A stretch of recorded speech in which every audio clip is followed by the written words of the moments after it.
Kepolisian Negara Republik Indonesia melalui Impresnya nomor 2 tahun 2023 ini terkait dengan kepesertaan Seberapa penting sih Pak sebenarnya SIM ini dalam melakukan pengurusan SIM ini harus melampirkan BPJS itu berarti ada korelasinya mungkin ya dengan yang Bapak sampaikan tadi itu Pak. Penting nggak sebenarnya?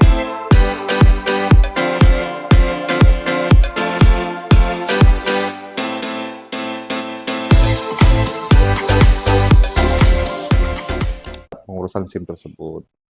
Mungkin Oke. itu Mbak Rifka. Iya, berarti kalau saya menambahkan pertanyaan lagi nih Pak, seberapa penting sih Pak sebenarnya SIM ini dalam melakukan pengurusan SIM ini harus melampirkan BPJS itu berarti ada korelasinya mungkin ya dengan yang Bapak sampaikan tadi itu Pak. Penting nggak sebenarnya gitu? Kalau dibilang penting, sangat penting. Kenapa? Karena memang di dalam kehidupan sehari-hari kita berkendara itu kita nggak akan tahu kapan akan kejadian. Kita tidak berharap akan sebuah kejadian tersebut. Oke. Walaupun di saat ada kejadian akan ada instansi yang akan mengcover seluruh biaya tersebut. Tapi untuk apa? Meskipun ada yang mengcover, tapi kita dalam keadaan yang tidak baik-baik saja. Namun, di saat terjadi insiden, baik itu kecelakaan tunggal ataupun kecelakaan ganda, maka sudah dipastikan kita dijamin di dalam program asuransi jaminan sosial, baik itu yang di-cover oleh PT Jasara Harja dalam kecelakaan ganda, ataupun kecelakaan tunggal yang di-cover oleh BPJS Kesehatan. Di dalam kecelakaan ganda sendiri pun itu hanya ditanggung dengan batas limit tertentu. Di saat limit itu sudah tercapai, maka akan ditanggung oleh BPJS Kesehatan. Maka sangat erat dan sangat penting kepesertaan JKN KIS bagi seluruh pengguna kendaraan bermotor, baik itu roda 4 ataupun roda 2. Oke, nah gitu ya Sobat JKN, ternyata sangat penting nih kita program untuk kita ketahui nih, ternyata program ini tuh sangat penting karena untuk memberikan perlindungan jaminan tadi Pak ya, jaminan sosial tadi, salah satunya jaminan kesehatan.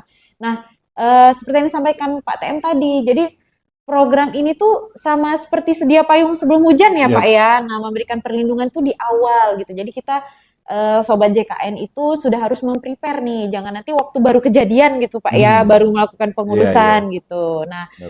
Nah kemudian Pak TM, jadinya untuk program ini sendiri nih, yang dalam melakukan pengurusan SIM harus melampirkan BPJS Kesehatan, kalau kita bicara tadi memberikan perlindungan, artinya ini tidak menghambat ya Pak, maksudnya tidak menghambat dalam pengurusan SIM. Nah tiba-tiba pada saat kita melakukan pengurusan SIM, ternyata kartu BPJS kita ini nggak aktif gitu Pak. Itu tidak menghambat ya dalam melakukan pengurusan SIM itu gimana Pak? Kepesertaan JKN terhadap pengurusan SIM ini bukan bertujuan menghambat kepada masyarakat yang ingin akses layanan pembuatan SIM. Nah, jadi alurnya sesuai dengan instruksi Kepolisian nomor 6 tahun 2023 mempersyaratkan kepesertaan JKN aktif wajib dilampirkan dalam hal pengurusan SIM di sarana prasarana pengurusan SIM. Di saat masyarakat dengan dua mekanisme, misalnya dia tanpa mengecek, dia langsung datang nih tiba-tiba ke tempat pengurusan SIM-nya. Sampai di sana ada sebuah link portal dengan user dan password yang telah kita berikan berdasarkan kerjasama antar dua lembaga ini, maka pihak operator yang berada di tempat sarana prasarana pembuatan SIM tersebut bisa melakukan pengecekan melalui NIK daripada si calon peserta pengurusan SIM. Di saat ditemukan peserta belum terdaftar, maka akan dilakukan edukasi mendaftar terlebih dahulu ke BPJS Kesehatan. Namun proses pembuatan SIM-nya tetap berlanjut proses pembuatan SIM-nya. Begitu juga pada saat proses identifikasi awal ternyata sudah terdaftar namun dalam hal nonaktif. Nonaktif ini juga ada beberapa kriteria yang sangat banyak. Kita anggaplah salah satunya nonaktifnya karena anak berusia 21 tahun sedang menjalani kuliah. Maka dia cukup melampirkan surat aktif kuliahnya untuk dilakukan proses pengaktifannya. Oh, misalnya dia nonaktifnya karena menunggak. maka cukup proses pembayaran iuran menunggaknya atau mengikuti program cicilan rehab namanya, pembayaran secara bertahap. Bertahap. Nah, kemudian kemana pengurusannya? Boleh ke kantor BPJS Kesehatan dalam hal proses pendaftaran baru kalau dia belum terdaftar ataupun proses reaktivasinya. Di BPJS Kesehatan juga ada memberikan sebuah kemudahan melalui Pandawa, yaitu pelayanan administrasi melalui WhatsApp. WhatsApp. Kemudian ada juga aplikasi mobil JKN bagi yang mau daftar secara mandiri sesuai dengan hak, kelas, dan kemampuannya. Dan ada mall pelayanan publik di Kota Banda Aceh dan di Kabupaten Aceh Besar untuk proses transaksi, dan juga ada kantor BPJS Kesehatan. Jadi ada beberapa tempat yang bisa diakses oleh masyarakat calon peserta pengurusan SIM untuk proses reaktivasi ataupun pendaftaran. Oke, nah Sobat JKN, tadi Pak TM nih sudah menguraikan nih beberapa kemudahan jika misalnya Sobat JKN kartu BPJS-nya atau kepesertaan BPJS Kesehatannya itu nggak aktif pada saat melakukan perpanjangan atau membuat SIM baru gitu Pak Iya, ya. benar. Nah, jadi ada beberapa solusi kemudahan eh, pelayanan untuk pelayanan pengurusan SIM-nya tetap berlanjut Tetap ya Pak ya, berlanjut, tetap tetap berlanjut. berlanjut. Namun untuk kepesertaan JKN-nya itu dapat melakukan pengurusan di kantor BPJS Kesehatan, kemudian melalui mall pelayanan publik, dan kemudian juga melalui layanan online nih, layanan online BPJS Kesehatan seperti aplikasi mobile JKN, kemudian melalui Pandawa. Pandawa, pelayanan administrasi melalui WhatsApp. Nah, tentunya ini menjadi penting ya Sobat JKN, penting untuk memberikan perlindungan, kemudian juga mudah gitu. Nah, selain penting juga mudah. Ini sesuai nih tagline BPJS Kesehatan, mudah cepat setara ya Pak ya. Cepat, mudah, setara ya. Iya, oke. Jadi ini bukan menghambat ya, seperti yang disampaikan Pak TM tadi, justru memberikan perlindungan.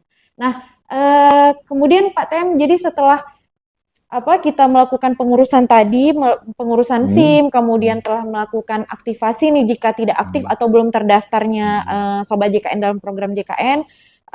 Kemudian berapa lama nih Pak? Maksudnya ada batas waktu nggak untuk SIM-nya selesai atau setelah selesai nanti harus melampirkan lagi nih BPJS Kesehatan itu gimana Pak? Jadi kalau misalnya pada saat identifikasi awal tidak aktif ataupun tidak terdaftar, proses perekaman SIM-nya itu berlanjut. Oke. Nah, di saat nanti proses pendaftaran baru ataupun proses reaktivasi sudah selesai dilaksanakan, maka sesuai dengan arahan dari operator pada saat pembuatan SIM tersebut, misalnya kembalinya 2 hari lagi atau 3 hari lagi, atau kembalinya nanti sore.